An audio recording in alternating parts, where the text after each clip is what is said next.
Bom, meus irmãos, quero que vocês abram a Bíblia comigo em 1 Coríntios, capítulo 4. Sabe, hoje é dia dos pais e eu vou falar muito a palavra pai nessa noite, mas não é uma mensagem de dia dos pais, sabe? Oi? Eu disse essa noite? Puxa vida. Por que eu falei essa noite? Nunca tem culto de noite? Brincadeira, gente. Essa manhã. Força do hábito. E por mais que eu vá falar muito sobre pais, talvez não do jeito que Dia dos Pais pensa. Então, assim, não acho que você vai ouvir essa mensagem e sair pensando sobre paternidade do jeito que você está acostumado a pensar. Não é sobre isso que eu quero falar. Mas eu acho que é um dia oportuno para a gente lembrar de algo assim também. Se você abrir em 1 Coríntios 4, eu quero que você acompanhe comigo. Nós vamos fazer uma leitura um pouquinho longa. Então, por favor, presta muita atenção na palavra. Isso é muito importante, tá bom? Vamos lá, verso 1. Portanto, todos devem nos considerar servos de Cristo e administradores dos mistérios de Deus.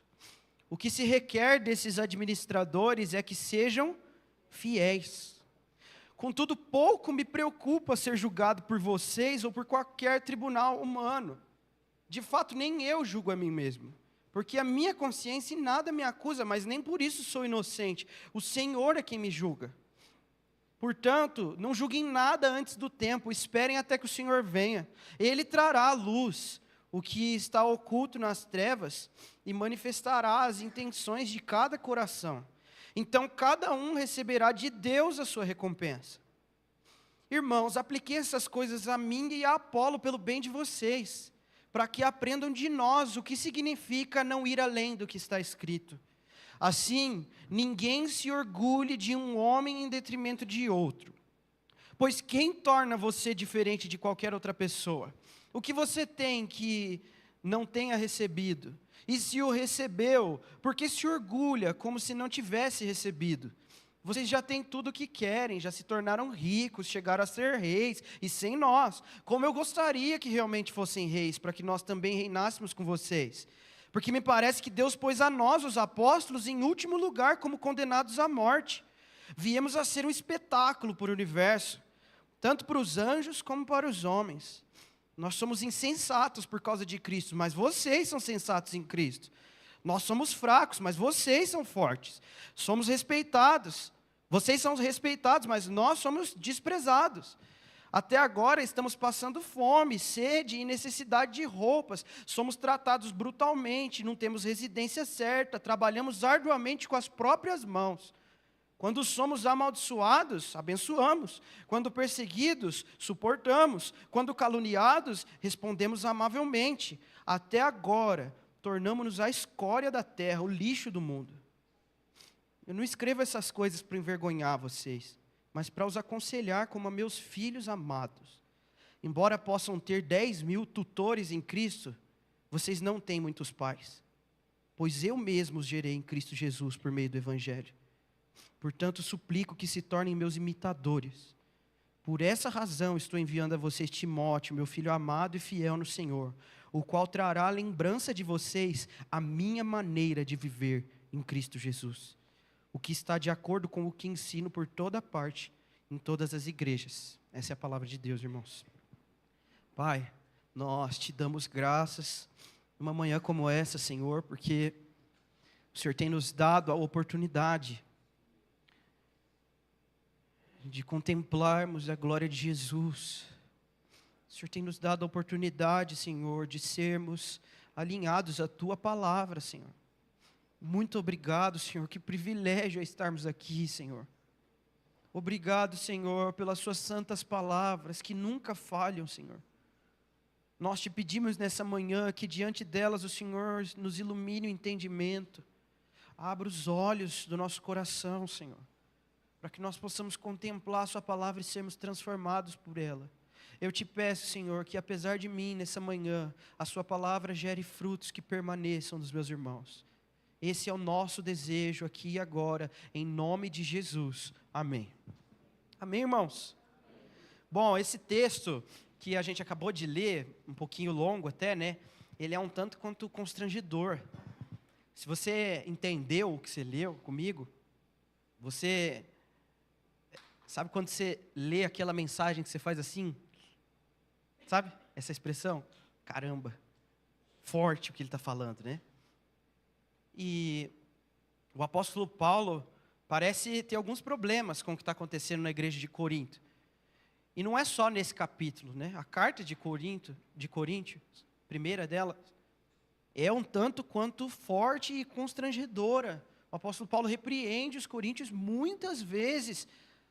Mas aqui, meus irmãos, né, nós estamos tratando de um tema que é um tanto quanto negligenciado às vezes. Nós estamos vendo Paulo falar sobre discipulado, sobre formar discípulos, e como às vezes cumprir a missão de Jesus não é nada recompensador. Quando a gente pensa em discipulado, normalmente as nossas imagens mentais vão logo para um aconselhamento, um café, sentar na mesa com alguém, confessar pecados. Nós já olhamos para isso logo de cara, porque é a imagem que foi construída na nossa mente. Em alguns casos, onde não tem essa cultura de conversas em um a um, o discipulado geralmente significa um estudo bíblico em grupo, né? Em algumas igrejas é assim que se entende discipulado. Mas o fato é que, tanto aqui, nesse trecho que a gente acabou de ler, quanto em vários outros, né, o cenário que a gente imagina está bem longe de significar discipulado. Não parece que a Bíblia pensa dessa forma para falar sobre discipulado. Quando Jesus fala, por exemplo, em Mateus 28, irmãos, ele fala, olha, toda autoridade me foi dada no céu e na terra, portanto vão e façam o quê, meus irmãos? Discípulos. Então assim, vamos ser sinceros, tudo que Jesus falasse depois da sua ressurreição e antes da sua ascensão, já seria de suma importância, não é verdade? Poxa, é diferente de tudo que ele falou antes da sua morte e ressurreição. Por quê? Porque agora nós estamos aqui, são as últimas palavras de Jesus antes de ir para o céu. O que ele vai falar já é importante. Mas Jesus, ele acrescenta fatos antes de ordenar, que deixam a coisa ainda mais importante. Ele fala assim, toda autoridade me foi dada no céu e na terra, portanto... Aí você fala, meu Deus do céu, né? Eu tenho todo o poder no céu e na terra. Então, eu quero que vocês... O que ele vai falar, meus amigos, devia ser a coisa número 1 das nossas vidas. Ele diz, eu quero que vocês façam discípulos. E a gente tem muita dificuldade de cumprir a missão de Jesus. Primeiro, porque nós não achamos isso tão importante quanto outras coisas. No trecho que a gente acabou de ler aqui, Paulo está exortando eles de maneira tão severa, né? Porque ele vê uma coisa, o comportamento que esses crentes estão tendo na igreja de Corinto não é coerente com o jeito que ele ensinou eles a viverem o evangelho. E é mais ou menos isso que acontece em todas as cartas em que Paulo tem problema para resolver, não é? Olha, eu não ensinei isso para vocês. Essa não é a minha maneira de viver o evangelho. E é assim que Paulo está confrontando. O Warren Wiersbe observa que Paulo usa 3 imagens para descrever o ministro, ou vamos dizer assim, o formador de discípulos aqui. A primeira imagem que vocês leram comigo está logo no versículo 1. Ele fala que eles são administradores dos mistérios de Deus.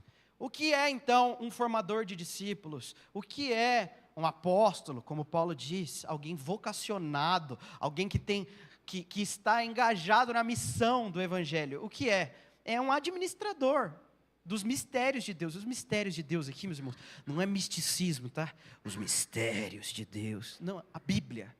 A Bíblia é os mistérios de Deus, a palavra de Deus. Ok? O administrador dos mistérios de Deus é o administrador da palavra de Deus. A segunda imagem, e essa é mais pesada que Paulo usa, é do espetáculo para o universo. Ele diz assim, às vezes parece que Deus escolheu a gente para fazer de espetáculo, para todo mundo ver a gente como escória e lixo do mundo. Pesado. Paulo está vendo, parece que Deus nos deixa sofrer para que o mundo aprenda o que é humildade. Mas por último, meus irmãos, Paulo usa uma linguagem que eu acho ainda mais forte que a segunda. Ele fala assim: vocês podem ter vários mestres nessa vida, mas vocês não têm muitos pais. Um formador de discípulo é um pai. Vocês não têm muitos pais, meus irmãos. Vocês podem ter muitos mestres. Vocês podem abrir as redes sociais de vocês, o YouTube, e ouvir mestres e mestres falar. Aqui sobem mestres. Pessoas falam, ensinam para vocês, são tutores para vocês, mas vocês não têm muitos pais, meus irmãos. É interessante que Paulo toma muito cuidado para usar esse título pai, ele não faz isso muitas vezes. Por quê? Porque o nosso Senhor nos ensinou que nós não devíamos ficar chamando os outros de pai por aí à toa. Jesus fala em Mateus 23, e algumas pessoas levam isso de maneira errada, né? Quando Jesus fala assim: não chamem ninguém de mestre e ninguém de pai, porque só há um mestre, só há um pai. E assim, Jesus não está falando que ele está proibindo a palavra mestre e a palavra pai para se referir a qualquer pessoa. Até porque nós chamamos os nossos pais biológicos de pai também. Jesus está combatendo ali uma coisa que é muito comum hoje, que é a sede por títulos. Pessoas que estão sedentas por carregarem títulos sobre si, para que então isso seja uma arma de manipulação para as pessoas. E Jesus está falando: vocês têm que parar com isso. Não chama ninguém de pai, não. Vocês já têm um pai no céu. Mas aqui é interessante, porque Paulo não tem medo de usar essa nomenclatura para si mesmo. Ele diz: vocês não têm muitos pais, que quem gerou vocês no Evangelho fui eu. Eu ensinei vocês uma maneira de viver em Cristo. E ele continua a falar disso, quando diz: por isso vou enviar a vocês Timóteo. Fala comigo, Timóteo. E aí Paulo fala assim: Timóteo, vírgula, meu filho. E aí ele diz assim, e ele vai aí, porque ele precisa lembrar vocês qual é o meu jeito de viver em Cristo.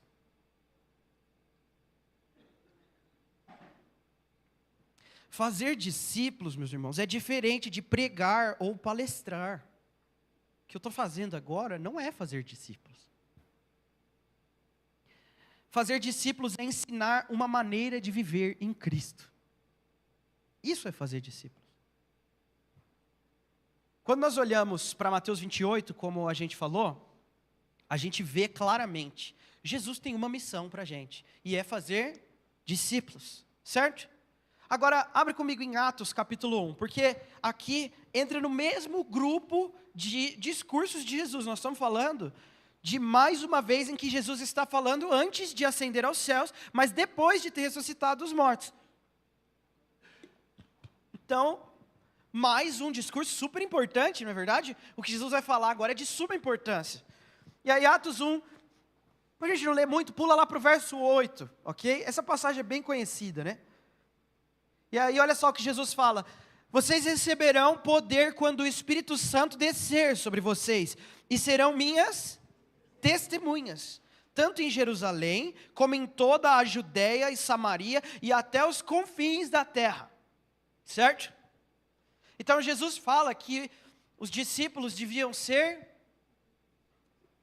testemunhas, certo? Olha aqui, essa palavra ela é muito importante, porque se em Mateus 28 nós vemos o que Jesus quer que nós façamos, aqui nós vemos o que Jesus quer que nós sejamos.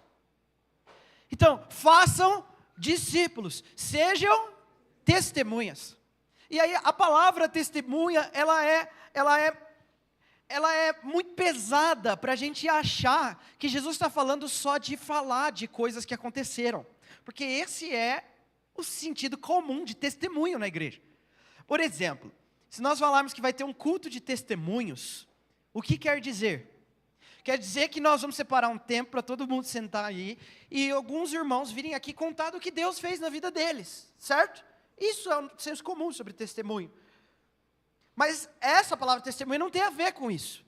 A palavra aqui, grega, é martis, que significa realmente testemunhar de algo, falar de algo que aconteceu. Mas essa palavra, ela foi transformada ao longo do tempo e revela o peso que ela tem.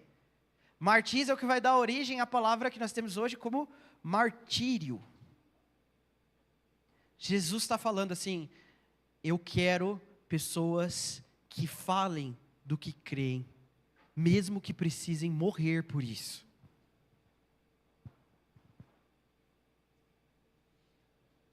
E no caso desses discípulos que ouviram o que Jesus acabou de falar, foi isso mesmo que aconteceu.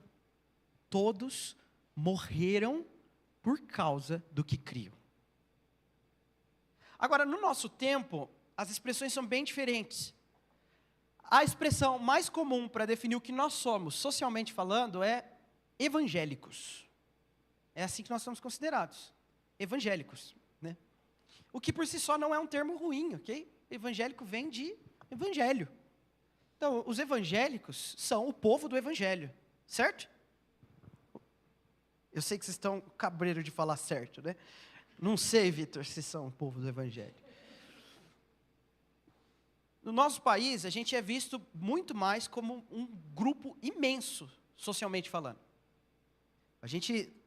As nossas decisões e as nossas opiniões são extremamente importantes para o país, já que a gente passa de 1/4 das pessoas desse país.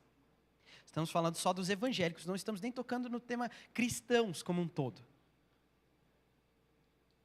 Em alguns momentos, as principais características que nos definem são roupas. Por exemplo, hoje não é tão comum quanto era antes, mas eu me lembro de muitas vezes, por exemplo, quando a gente morava em Biritiba, a gente estava andando à tarde pela rua, lembro de Biritiba porque lá a gente andava mais a pé ainda do que anda hoje, né? E a gente andava muito a pé pela cidade e via, às vezes, umas 5 horas da tarde, num sol muito quente, alguém de terno e gravata. E de longe você via que tinha algum objeto entre as axilas dele. O que é esse rapaz? Um evangélico. Ou então, mulheres que usavam saias bem longas, coque amarrado aqui, ó, o jeito de se vestir, já denunciava, é um evangélico. Isso tem ainda até hoje, mas em alguns casos também é a linguagem. Por exemplo, você entra num Uber e ele pergunta: onde você vai? E aí você fala: eu vou ali. E ele fala: que bênção. Você já vê? Ele é o quê? É um evangélico. É muito comum no nosso país isso acontecer, porque tem muitos evangélicos. Mas eu acho que a principal característica que nos difere, e é como o mundo acaba reconhecendo de maneira comum, assim, os evangélicos, são pelos padrões morais que nós temos. Por exemplo, se um evangélico vai a um barzinho cheio de gente, e toma todas, e fuma, e solta muitos palavrões, alguém que conhecer aquele cara vai chegar e falar: você não é evangélico? Por quê? Porque evangélicos não fazem essas coisas, não é verdade? Evangélicos não bebem, fumam, falam palavrão, ficam em ambientes como esses, né? Isso não é o que evangélicos fazem. Ou seja, perguntas como: você não é evangélico, ou você não é crente, ou crente pode fazer o que você está fazendo, né? São muito comuns. Por quê? Porque são os padrões morais que definem para o mundo o que nós somos. E sim, isso é um problema, porque o fator principal para a definição de um discípulo de Jesus hoje não tem nada a ver com o que Jesus esperava. Nós acabamos de ler. Não são os padrões morais que definem discipulado. Não nas Escrituras. Mas hoje, o quão moralmente bom você se parece, define o quão evangélico você é. E por mais que moralidade seja algo bom, socialmente falando, para a sociedade é maravilhoso que as pessoas bebam menos, fumem menos, falem menos palavrão, sejam menos agressivas, frequentem menos ambientes imorais, que não são bons. Socialmente falando, isso é maravilhoso. Mas não é o que o Evangelho propõe.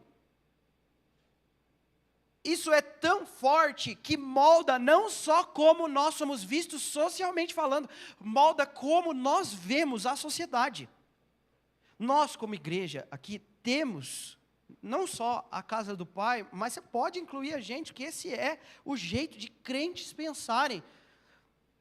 Que quando as pessoas tiverem mudanças nos seus comportamentos morais, então o discipulado está funcionando, então a pregação do evangelho está funcionando. Por exemplo, é muito comum que nós nem sempre externamos isso, mas nós temos essa convicção no coração, que é assim, tem pessoas que elas não têm esses comportamentos imorais, elas não bebem, elas não fumam, elas não falam palavrão, e no nosso coração nós pensamos, caramba, fulano está pertinho do evangelho. Ele é quase crente. Em outros casos, a gente até fica confortado no nosso coração, pensando assim, nossa, fulano desviou, mas ainda bem que ele não está bebendo, fumando, falando palavrão. Daqui a pouco ele volta. A gente pensa assim.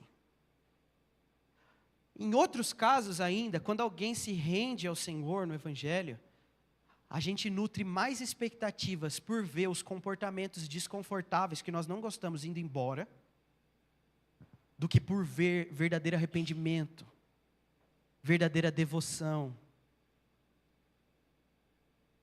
Se uma pessoa homossexual se converte, às vezes a gente se alegra mais em vê-la deixar os trejeitos dela, do que num coração devoto ao Senhor, que vive discipulado verdadeiro. Em alguns casos, para essa pessoa, a santidade dela vai ser até avaliada pela igreja por quão homem ou quão mulher ela se parece. E não pelo andar com Jesus. Mas, Vitor, é verdade que andar com Jesus vai moldar os nossos comportamentos imorais? Com certeza. Mas nós estamos invertendo as coisas. E tem um motivo. Tem um motivo, é desconfortável para nós que as coisas não pareçam estar no lugar. O Scott McKnight diz que quando a gente não consegue mensurar as coisas importantes, a gente corre para fazer ficar importante as coisas que a gente consegue mensurar. E como discipulado é uma jornada que custa tudo, e nós não conseguimos mensurar, nós não conseguimos colocar estatísticas. É melhor a gente fazer importante as coisas que a gente consegue mensurar. E aí o moralismo reina nas nossas igrejas. E quando o evangelho vira filosofia, os discípulos se tornam só bons cidadãos. As igrejas estão cheias de cidadãos patriotas, que prezam pela família, cheios de princípios morais. Isso é uma bênção, para a sociedade é uma bênção. Para o evangelho, não é tanto. Não é isso. Não é isso que molda. O evangelho vai tornar discípulos bons cidadãos? Vai. Mas quando nós tratamos como discipulado a formação de bons cidadãos, nós enchemos as igrejas de bons cidadãos e esvaziamos elas de discípulos. Pensa no conceito de testemunha que nós acabamos de falar, meus irmãos. O que é a testemunha? O que é a testemunha que Jesus queria? A testemunha que Jesus queria era pessoas que têm comportamentos morais, que o mundo olha e fala, é assim que eu tenho que viver? Não. Eram pessoas que desenvolveram uma maneira de viver em Cristo. Só que passar isso custa não muito, custa tudo. Porque para desenvolver bons cidadãos, os discursos colaboram. Para desenvolver discípulos, é só vida. Para desenvolver um discípulo, vai ter que ser um pai para alguém. Para desenvolver discípulo, vai ter que ser filho de alguém. Para desenvolver discípulo, vai ter que ter uma maneira de viver em Cristo, que não é mensurada, não tem estatísticas. E aí, isso demora demais, não dá para fazer produção em larga escala com isso. Então não é interessante, as mega churches não querem fazer discípulos. Então o que é que as pessoas estão sedentas? No meio que nós estamos hoje, politicamente, a gente está sedento por alguém que fale o óbvio. Alguém que fale que o homem é homem, que a mulher é mulher, que crianças não são adultos. Nós estamos sedentos por alguém que faça isso. E nós precisamos, socialmente, politicamente falando, nós precisamos de pessoas assim, que façam. O problema é que, quando há uma grande demanda, quem der a oferta primeiro, vai arrebatar o máximo de gente possível. E meus irmãos, as redes predatórias de igrejas que parecem empresas hoje já aprenderam o que as pessoas querem. E é por isso que política vai cada vez mais ficando misturado. É por isso que moralismo vai virando evangelho, porque nós estamos sedentos por moralismo.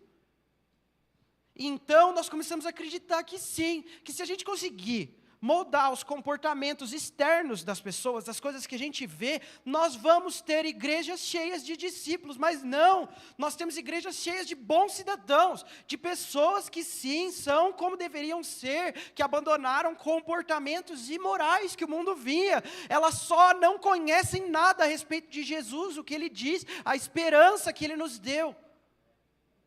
As igrejas estão lotadas de cidadãos legais, mas não são discípulos de Cristo.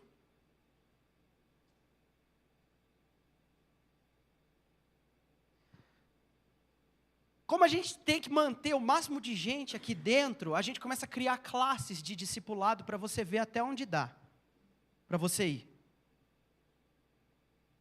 O quanto você quer se envolver com isso? São quase aqueles, sabe quando você vai assinar um pacote de streaming? Netflix, Prime, Disney Plus. Antigamente era um preço só, sabia? Hoje em dia você tem vários pacotes, que é tipo assim, o quanto você precisa? Para você estar tudo bem assistir uma série com alguns intervalos no meio? Então você paga menos, você não precisa gastar tudo. Para mim está tudo bem isso. Não, eu quero um envolvimento profundo, eu não quero anúncios nenhum, eu quero todo o catálogo, eu quero tudo. Então você vai pagar um pouquinho mais caro. E as pessoas se envolvem na igreja como um serviço de streaming. É normal que elas venham, se envolvam, mas elas pagam mais barato no seu discipulado para ter que entregar menos para Jesus.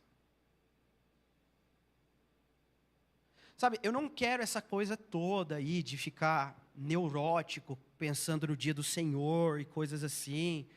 Eu quero só ser um bom cidadão. Eu quero só que os meus filhos se unam, não é? É comum enxergar ministros do Evangelho, tutores, mestres, como se eles pudessem fazer o que nós chamamos de discipulado.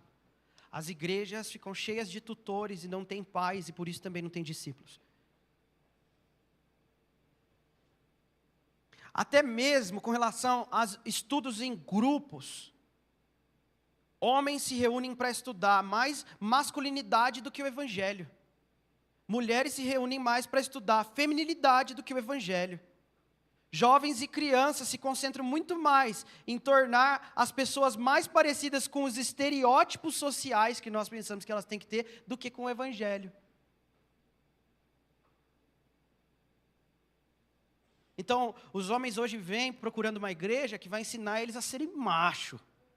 As mulheres vêm procurando uma igreja que vai ensinar elas a serem mulheres que cuidam do lar. E os pais procuram a igreja que garanta que os seus filhos não vão se tornar delinquentes, mas também que não vão ficar tão radicais a ponto de querer morrer por Jesus.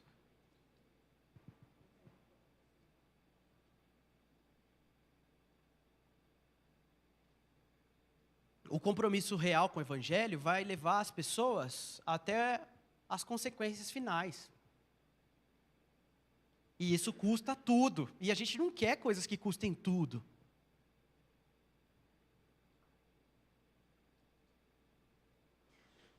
Formar discípulos, meus irmãos, não é pregar ou dar estudos, é viver uma vida em Cristo.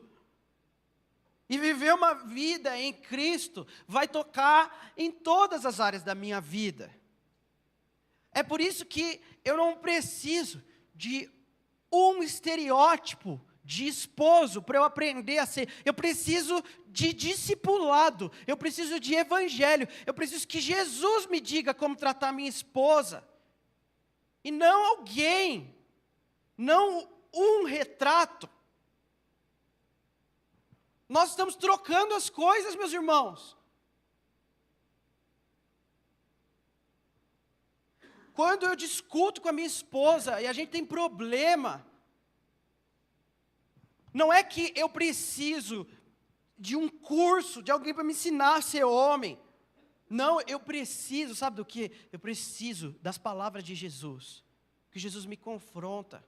Vitor, como você pode ser arrogante desse jeito, sendo que eu disse que os mansos vão herdar o reino? Como você pode ser arrogante desse jeito, Vitor, quando eu disse que bem-aventurados são os pacificadores? Quando eu tenho um problema com as pessoas, que eu sinto raiva delas, não são os estereótipos sociais, não são os princípios morais que me levam de volta ao ponto, é o meu mestre. O meu mestre me diz: você não está parecendo comigo. E aí sim, é necessário pais que imitem Cristo, para que então esses pais me lembrem de uma maneira de viver em Cristo. Porque o discurso dos mestres passa, tudo que vocês estão ouvindo, daqui a algumas horas vocês não vão lembrar de metade do que eu estou falando. Por quê? Porque o discurso dos tutores e mestres, eles se esvaem. Mas a vida de um pai fica. Uma maneira de viver em Cristo. A gente tem que decidir o que a gente quer ser. Porque a igreja de Jesus não é a comunidade de bons cidadãos. A igreja de Jesus é a comunidade de testemunhas. É a comunidade de discípulos. Então eu quero falar com vocês sobre como a igreja forma discípulos. E você pode abrir comigo em 2 Timóteo 2.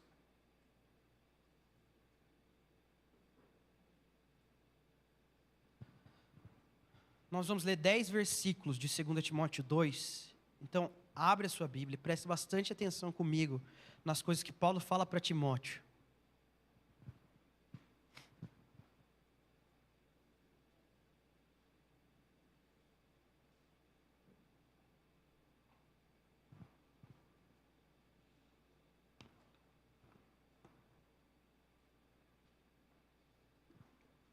Portanto, você, meu filho, fortifique-se na graça que há em Cristo Jesus. As palavras que me ouviu dizer na presença de muitas testemunhas, confia-as a homens fiéis, que sejam também capazes de ensiná-las a outros. Suporte comigo os sofrimentos como bom soldado de Cristo Jesus. Nenhum soldado se deixa envolver pelos negócios da vida civil para poder agradar aquele que o alistou. Semelhantemente, nenhum atleta é coroado como vencedor se não competir de acordo com as regras. O lavrador que trabalha arduamente deve ser o primeiro a participar dos frutos da colheita. Reflita no que estou dizendo, pois o Senhor dará a você entendimento em tudo. Lembre-se de Jesus Cristo, ressurreto dentre os mortos, descendente de Davi, conforme o meu evangelho, pelo qual sofro a ponto de estar preso como criminoso, contudo a palavra de Deus não está aprisionada. Por isso, tudo suporto por causa dos eleitos, para que eles também desfrutem a salvação que está em Cristo Jesus, com glória eterna. Meus irmãos, a primeira coisa que alguém tem que notar, tanto lendo esse trecho, quanto 1 Coríntios 4, que a gente leu no começo, é que formar discípulos tem a ver com relacionamento, é o que nós vemos falando até agora, não é verdade? Tudo que Paulo fala aqui é bem relacional. Os discípulos não são gerados por discursos ou palestras, os discursos são gerados por uma maneira de viver em Cristo. tudo o que Paulo está falando aqui para Timóteo é baseado nisso, o relacionamento de um crente com o outro. É assim que forma discípulos, não é verdade? Se não fosse assim que a gente forma discípulos, Jesus não tinha dito para a gente ir e fazer discípulos. Ou seja, vamos ter que se relacionar com as pessoas para fazer discípulos. Jesus não vai fazer discípulos do céu. Jesus faz discípulos por meio de outros discípulos. Portanto, meus irmãos, a primeira coisa que nós precisamos entender sobre como nós, como igreja, vamos ser uma igreja que forma discípulos, é que para formar discípulos tem que ser discípulo. Antes de formar um discípulo, é necessário ser discípulo. Olha só o verso 1 que a gente leu. Portanto, você, o que ele diz aí? Meu filho. Você está com a Bíblia aberta, meu irmão? Misericórdia, abre essa Bíblia. Portanto, você, meu filho. A primeira coisa que nós vemos Paulo se referindo com Timóteo aqui é meu filho. O que mostra para a gente o seguinte: Timóteo não é um discípulo autoexistente. Discípulos não caem do céu. Discípulos não surgem de uma revelação mística. Não, meus irmãos. Timóteo também não é um discípulo só autodidata. Ele aprendeu e foi se discipulando a si mesmo. Não. Timóteo é um filho. E Paulo, como nós já vimos, não tem medo de identificar Timóteo como alguém que foi gerado por ele no Evangelho. E aqui é interessante, meus irmãos, porque eu não quero que você veja isso só da perspectiva de Paulo, mas eu quero que você comece a se ver da perspectiva de Timóteo. Porque para cumprir a missão de Jesus de formar discípulos, nós precisamos ser menos arrogantes com as nossas convicções e honrarmos mais os poucos pais que Deus nos dá. Por que é tão difícil de fazer discípulo? Porque as pessoas estão... É hora da gente abaixar a bola. Paulo olha para Timóteo e fala, meu encarregado. Não. Meu funcionário. Não. Meu patrão ou meu servo. Não. Meu filho. E então ele diz, fortifique-se na graça que há em Cristo Jesus. Paulo está prestes a falar para Timóteo que ele tem que formar discípulos, testemunhas de Cristo. Mas antes disso ele fala, lembra, você é um filho. E segundo, você precisa de graça. Meu filho, fortifique-se na graça. O problema hoje, meus irmãos, é que as pessoas, elas estão prontas para formar discípulos, elas só não estão prontas para serem filhos e para serem carentes da graça de Deus. Arrogantes, egocêntricas, soberbas, elas estão achando que estão cumprindo a missão de Jesus, elas estão sendo inimigas de Deus, porque a Bíblia diz que Deus reservou um dia para abater os soberbos. Antes de formar um discípulo, tem que saber que você vai precisar de muita graça para essa missão. Então, antes de formar um discípulo, é necessário ser discípulo. Mas, em segundo lugar, meus irmãos, para formar um discípulo, tem que ter critério. Interessante, né? Olha o verso 2. O verso 2 diz, as palavras que me ouviu dizer na presença de muitas testemunhas, confias a homens fiéis, que sejam também capazes de ensinar a outros.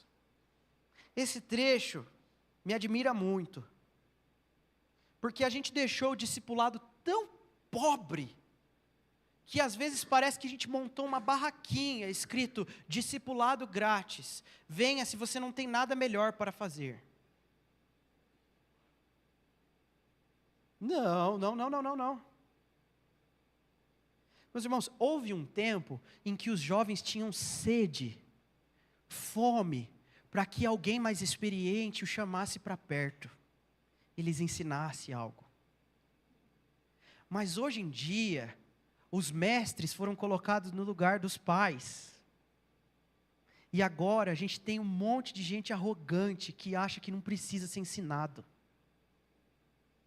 E a missão de Jesus vai ficando para trás por causa da arrogância de quem não quer ser um filho para um pai, um discípulo para um mestre.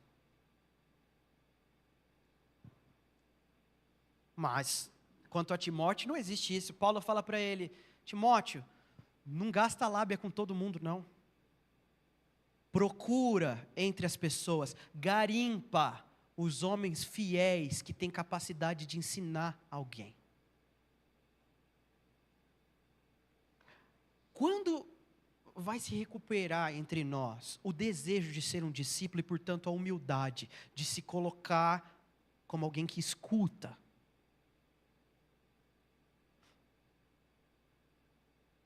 As pessoas hoje, elas estão tão obesas de mensagem de Instagram e YouTube, que elas acham que descobriram a roda. E parabéns, você vai ficar super inteligente. Você só nunca vai ser um filho. Parabéns, você se rodeou de mestres. Mas Paulo diria para vocês: você pode ter 10 mil tutores nessa vida, mas não tendes muitos pais. E aqui interessante, meus irmãos, você já parou para pensar que as maiores referências que existem em todas as áreas para nós se tornaram maior do que as pessoas que estavam por trás delas? Quando a gente se encanta com o futebol de um jogador, sabe, ele teve muitas pessoas que foi ensinando, mas teve alguém por trás que o ajudou a chegar onde ele precisava chegar. E esse alguém, se for fazer um jogo 1 contra 1, se colocar o Neymar e o pai do Neymar para jogar, quem será que ganha? Né? Se o Neymar estiver inteiro, né? Se colocar o Messi e o pai do Messi para jogar, quem será que ganha? Porque gerar alguém, formar alguém, nunca teve a ver com conceitos, filosofias, conhecimento. Não. Formar alguém tem a ver com relacionamento. Mas é que o nosso mundo está tão gnóstico nesse sentido, que a gente está viciado em quem sabe mais. A gente quer as últimas informações. Quem está pregando a coisa mais atualizada? Quem está escrevendo os livros mais atuais? Quem está falando as coisas mais legais? Quem está em evidência? E não é, meus amigos, você pode ter um monte. Todo ano muda. Quem era referência em pregação para mim há 2 anos, não é hoje. Só que nenhum deles foi um pai para mim. E eu posso ter muitos tutores, muitos mestres, mas eu não tenho muitos pais.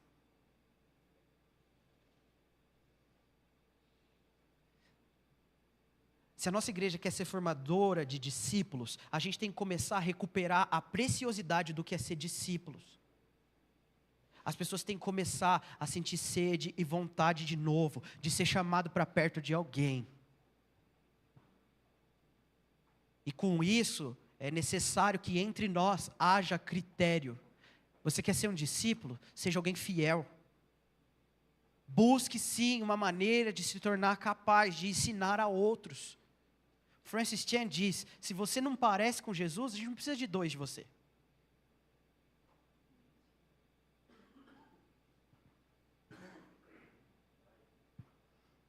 Por último, meus irmãos, para formar um discípulo, é necessário estar pronto para sofrer. Porque assim, vai doer. Os últimos versículos que a gente leu, do verso 3 até o 10, Paulo descreve para Timóteo como esse negócio de fazer discípulos não compensa. Não é uma coisa que você olha e fala: nossa, essa é a vida que eu quero.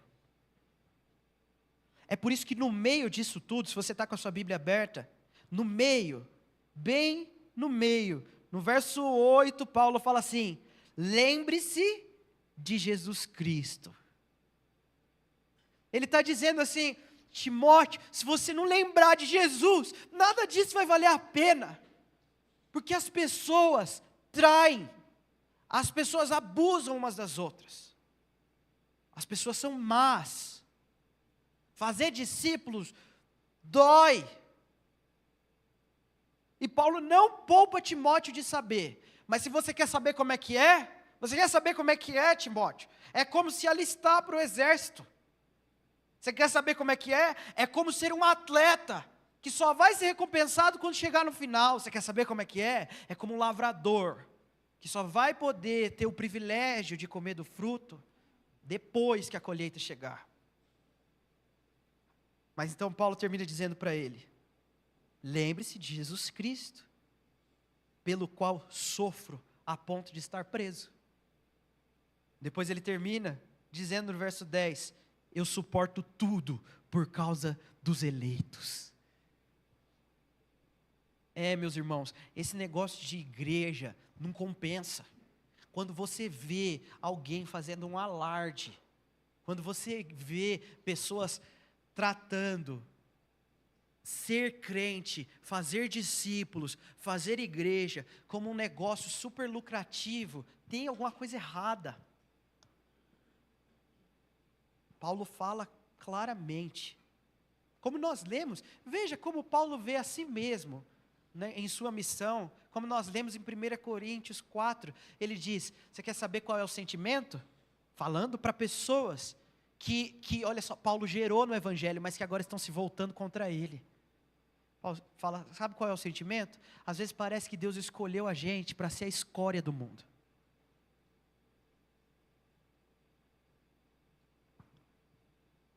Mas lembre-se de Jesus Cristo. No meio da sua exortação para Coríntios, no que nós lemos, 1 Coríntios 4, Paulo fala assim, para mim não importa o julgamento que vocês têm sobre mim, porque nem eu mesmo estou apto a me julgar, quem me julga é o meu Senhor. Lembre-se de Jesus Cristo, ou nada disso vai fazer sentido. O veredito humano muitas vezes é cruel, meus irmãos, mas é a voz do Senhor que nos conforta. É encontrá-lo e ver que Ele se agrada do fruto do seu penoso trabalho que nos conforta. É lembrar que em Cristo há a recompensa, que é eterna e não passageira, que nos encoraja. Para encerrar, meus irmãos, eu sei que muitas verdades sobre o discipulado que eu disse aqui são bem desconfortáveis para nós. Para mim também é. Nós temos medo de sermos abusados pela autoridade de supostos mestres ou pais que não temem verdadeiramente ao Senhor. Nós temos medo. Porque talvez alguns de vocês já tiveram experiência assim, de abuso de autoridade, abuso espiritual. Eu sei que nós temos medo disso. Nós temos medo também de sermos traídos por discípulos ou filhos que geramos do Senhor. De nos comprometermos com a vida e eles nos darem as costas como se nós fôssemos a escória do mundo, como Paulo disse. Nós também temos medo de viver essa vida de discípulo de Cristo, apostar tudo no Evangelho e talvez viver uma vida de frustração no mundo. Nós temos esse medo. O que nós não podemos é deixar que os medos mudem os mandamentos. Nós podemos ter medo? É legítimo. Medo, insegurança, abuso de autoridade, traição, falta de caráter, existe no meio disso tudo que eu falei para vocês. Nós só não podemos, como igreja, deixar que os nossos medos e inseguranças ditem o que nós seremos como igreja, mas sim as palavras de Jesus. Amém, meus irmãos? Quero que vocês fechem os olhos, eu quero orar com vocês.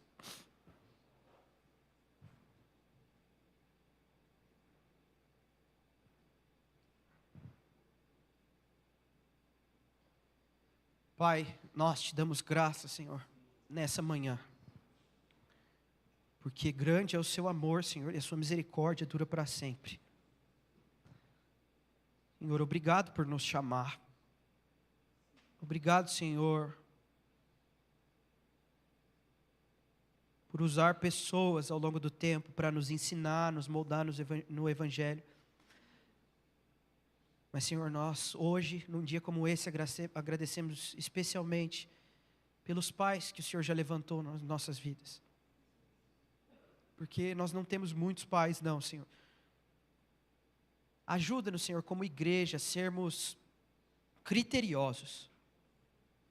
Tanto com relação àqueles que se levantam para serem pais, Senhor, que nós como igreja possamos avaliá-los segundo a palavra, Senhor. Que o Senhor sonde o coração de homens e mulheres, Senhor, que o Senhor levanta como pais, para que eles sejam fiéis, administradores fiéis dos seus mistérios, Senhor.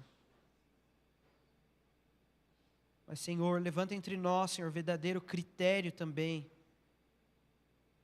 para que as pessoas voltem a ter sede por serem discípulos, por estarem perto de alguém que possa lhes ensinar uma maneira de viver em Cristo.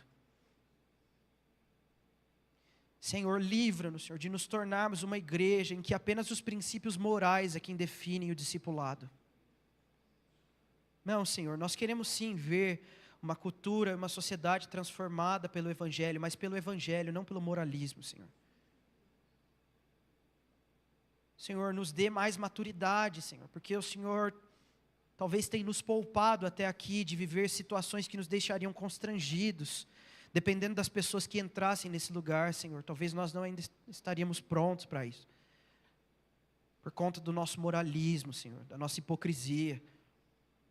Por isso nós te pedimos, primeiramente, perdão, mas também pedimos, Senhor, que o Teu Espírito Santo derrame sobre nós sabedoria, revelação, entendimento, e principalmente, Senhor, batiza os nossos corações em amor pelos perdidos, Senhor, lembrando-nos que a nossa missão é fazer discípulos e não bons cidadãos. Ajuda-nos, Senhor, a buscarmos mais o Evangelho do que os resultados morais do Evangelho. Ajuda-nos, Senhor, a nos alegrarmos mais no Evangelho simples, Senhor, do que em ver resultados que nós esperamos nas pessoas. Ajuda-nos, Senhor, a sermos discípulos. Ajuda-nos, Senhor, a sermos pais. Ajuda-nos, Senhor, a sermos fiéis diante das Escrituras.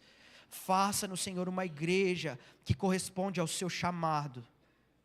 Ó Deus, faça-nos uma igreja, Senhor, que não tem medo de viver a verdade do Evangelho, que abandona, Senhor, programações e estereótipos, Senhor, para responder apenas ao que o Senhor deseja.